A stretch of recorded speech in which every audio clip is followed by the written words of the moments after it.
EPS 95 higher pension. Delhi high court से उच्च pension याचिका पर बड़ी खबर। दिल्ली हाई कोर्ट में अगली सुनवाई 23 अगस्त को है। ईपीएफओ ने दोनों केस को क्लब करने की मांग की किया है। सूचना जी न्यूज छत्तीसगढ़।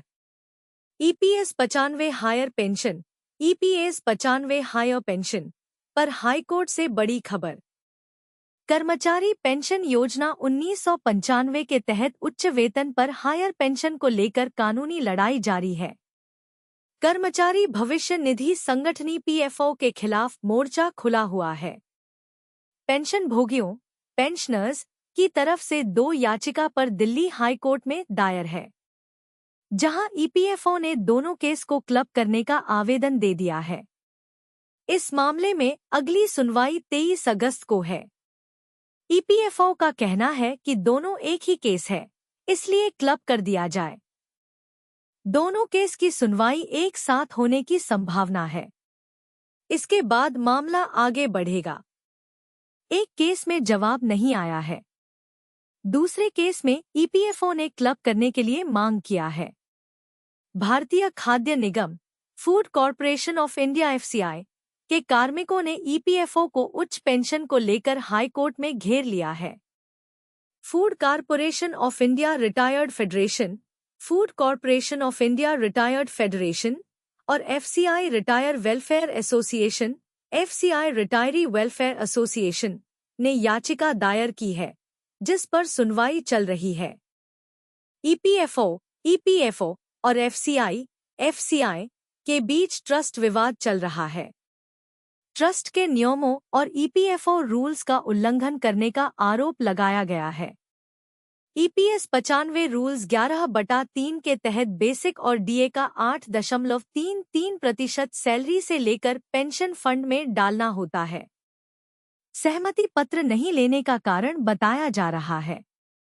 एफसीआई ने कहा कि 3 सितंबर 2006 में ईपीएफओ दिल्ली को इस मामले को लेकर पत्र लिखा था। वहां निवेदन स्वीकार नहीं किया गया था। वजह बाद में बताया गया कि 1 अप्रैल 2004 के बाद से आवेदन लेना बंद कर दिए थे, जबकि एफसीआई 2006 में गया था।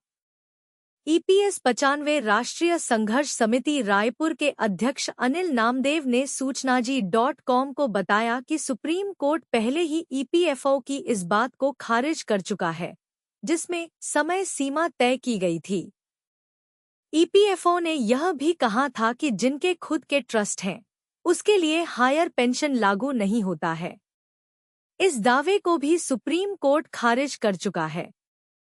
सुप्रीम कोर्ट से मिल चुकी है राहत। सुप्रीम कोर्ट के 2022 के ऑर्डर में आया है कि सबको पात्रता है।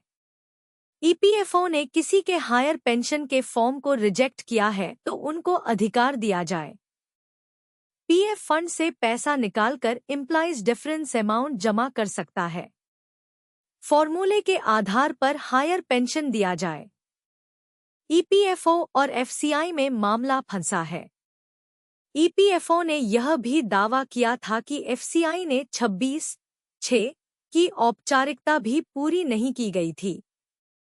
इसमें यह है कि जब भी सैलरी बढ़ती है तो यह ईपीएफओ को बताना होता है कि बढ़ी हुई सैलरी से 8.33% रकम पेंशन फंड में डालना चाह रहे हैं।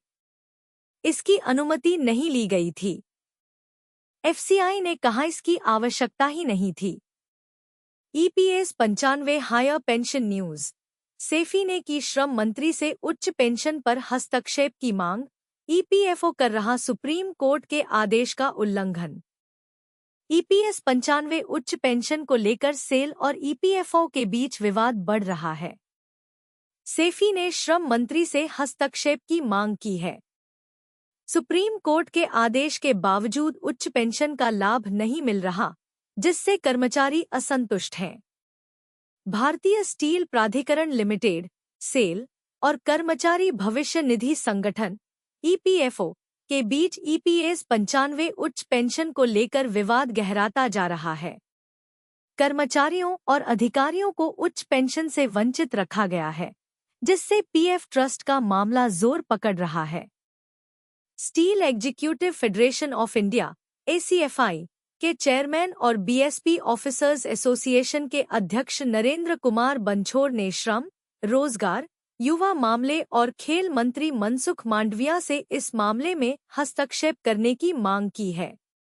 उनका कहना है कि इस मुद्दे का समाधान मंत्रालय से ही संभव है। सुप्रीम कोर्ट के आदेश और उसका क्रियान्वयन। सुप्रीम कोर्ट ने 4 नवंबर 2022 को आदेश दिया था कि 2014 के बाद सेवानिवृत्त और सेवारत कर्मचारियों को ईपीएस 95 के तहत उच्च पेंशन का लाभ दिया जाए। इसके तहत कर्मचारियों ने ज्वाइंट ऑप्शन फॉर्म जमा किए और पेंशन का डिफरेंस अमाउंट भी ईपीएफओ को जमा किया। लेकिन ईपीएफओ ने पीएफ ट्रस्ट का हवाला देते हुए यह पैसा वापस कर दिया, जिससे कर्मचारी असंतुष्ट हैं। उच्च पेंशन के मुद्दे पर देरी। ईपीएफओ ने सुप्रीम कोर्ट के आदेश को सभी क्षेत्रीय कार्यालयों में लागू नहीं किया है, जिससे 2014 के बाद सेवानिवृत्त और सेवारत कर्मचारियों को उच्च पेंशन का लाभ नहीं मिल पा रहा है। कोर्ट ने निर्देश दिया था कि जो सदस्य पहले विकल्प का उपयोग नहीं कर सके, उन्हें आदेश की तारीख से 4 महीने के भीतर संशोधित योजना के तहत ऐसा करने की अनुमति दी जानी चाहिए। लेकिन ईपीएफओ ने समय सीमा को बार बार बढ़ाया है, जिससे कर्मचारियों में असंतोष बढ़ता जा रहा है। ईपीएफओ के असंगत कार्यान्वयन। ईपीएफओ के क्षेत्रीय कार्यालयों द्वारा जारी पेंशन गणना फॉर्मूला सुप्रीम कोर्ट के आदेश और ईपीएफओ के स्वयं के परिपत्रों के विपरीत है। इससे शीर्ष अदालत के निर्देशों का उल्लंघन होता है। इसके अलावा पेंशन भोगियों को अंतर राशि पर ब्याज का भुगतान करना पड़ता है, जबकि ईपीएफओ ब्याज के साथ पेंशन बकाया की भरपाई नहीं करता। सेफी की मांगे। एनके बंछोड़ ने सेफी की ओर से कई अनुरोध किए हैं। सुप्रीम कोर्ट के आदेश का पूरी तरह पालन करते हुए पेंशन वृद्धि को बिना देरी के लागू करना। पहले से जमा किए गए संयुक्त विकल्प आवेदनों का शीघ्र निपटान करना। पेंशन गणना की सही विधि सुनिश्चित करना। पेंशन वितरण में देरी के कारण बकाया पर ब्याज का भुगतान करना। निष्कर्ष। ईपीएस 95 उच्च पेंशन के मुद्दे पर सेफी और ईपीएफओ के बीच चल रही खींचतान सेवानिवृत्त और सेवारत कर्मचारियों के बीच चिंता और वित्तीय संकट पैदा कर रही है। केंद्रीय मंत्री मनसुख मांडविया से हस्तक्षेप की उम्मीद की जा रही है, ताकि सुप्रीम कोर्ट के आदेश का सही ढंग से पालन हो सके और कर्मचारियों को उच्च पेंशन का लाभ मिल सके। सेफी का मानना है कि कुशल मार्गदर्शन से यह समस्या जल्द ही हल हो जाएगी। ईपीएस 95 अधिकांश भावी पेंशनर्स को 2140 रुपये मिलेगी। ईपीएस 95 न्यूनतम पेंशन वृद्धि की सिफारिशों के बाद भी नहीं उठाए गए ठोस कदम। कर्मचारी पेंशन योजना 1995 के तहत पेंशन राशि अपर्याप्त है, जिससे पेंशन भोगियों को वित्तीय कठिनाइयों का सामना करना पड़ रहा है। बजटीय सहायता और पेंशन वृद्धि की सिफारिशों के बावजूद सरकार ने कोई ठोस कदम नहीं उठाया है, जिससे निराशा बढ़ी है। कर्मचारी पेंशन योजना 1995 ईपीएस 95 के तहत पेंशन की मौजूदा स्थिति पेंशन भोगियों के लिए निराशा का कारण बन गई है। मात्र 1000 रुपये की मासिक पेंशन से परिवार का खर्च चलाना एक चुनौतीपूर्ण कार्य है।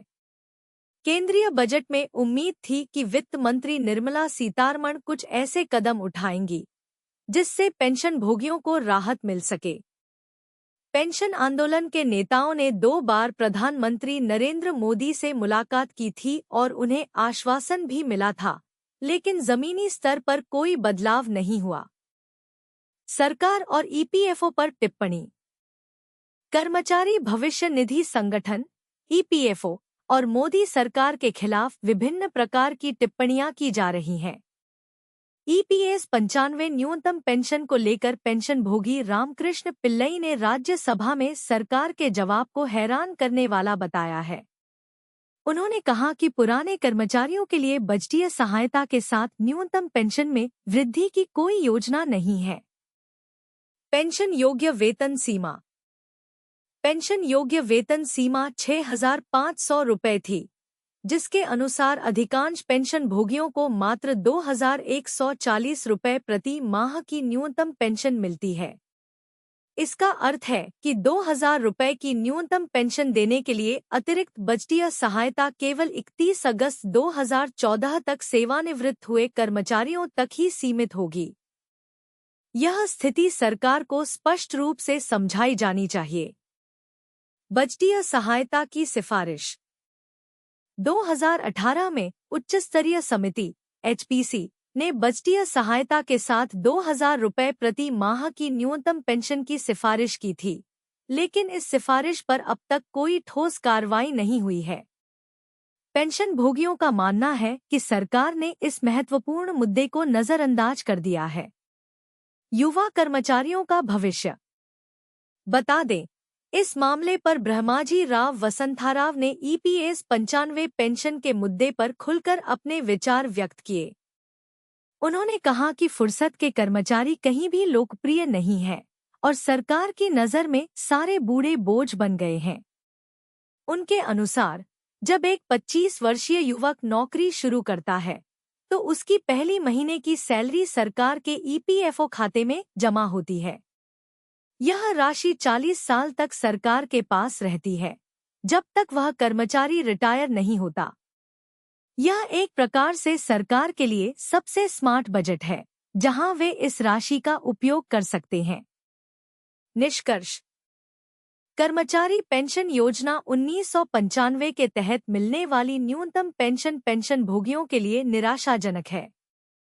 पेंशन भोगियों को उचित समर्थन और वित्तीय सुरक्षा प्रदान करने के लिए सरकार को इस मुद्दे पर गंभीरता से विचार करना चाहिए।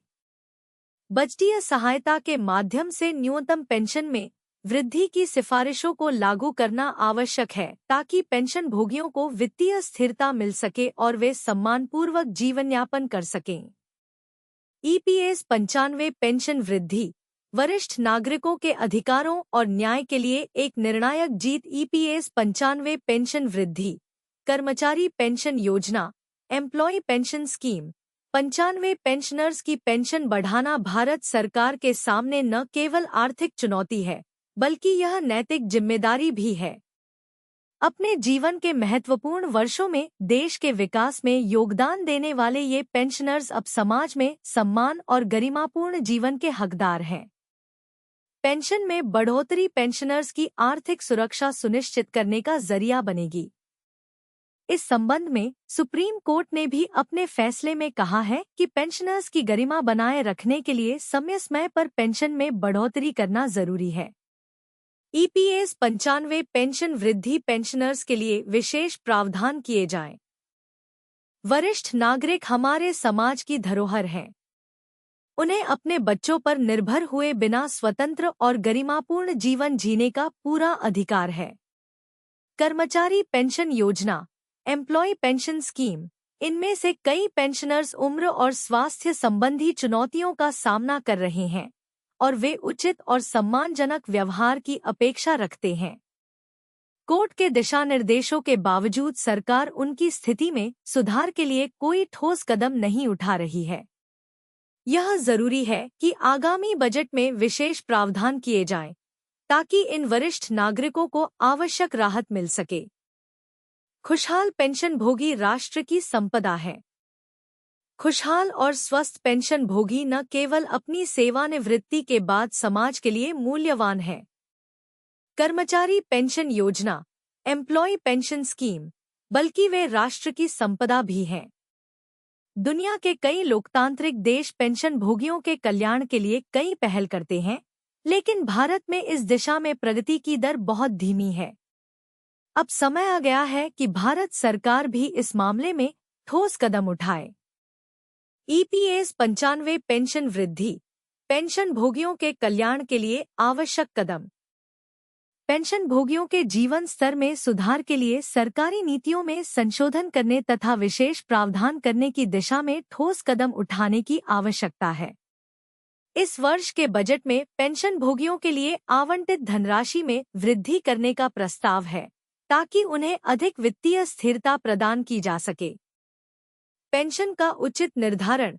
पेंशन की राशि को वास्तविक जीवनयापन लागत के अनुसार समायोजित किया जाना चाहिए, ताकि पेंशन भोगियों को वित्तीय संकट से राहत मिल सके। स्वास्थ्य सेवाओं का विस्तार। पेंशन भोगियों को स्वास्थ्य सेवाओं की सहज एवं निःशुल्क उपलब्धता सुनिश्चित की जानी चाहिए, ताकि वे स्वस्थ एवं खुशहाल जीवन जी सकें। सामाजिक सुरक्षा को सुदृढ़ बनाना।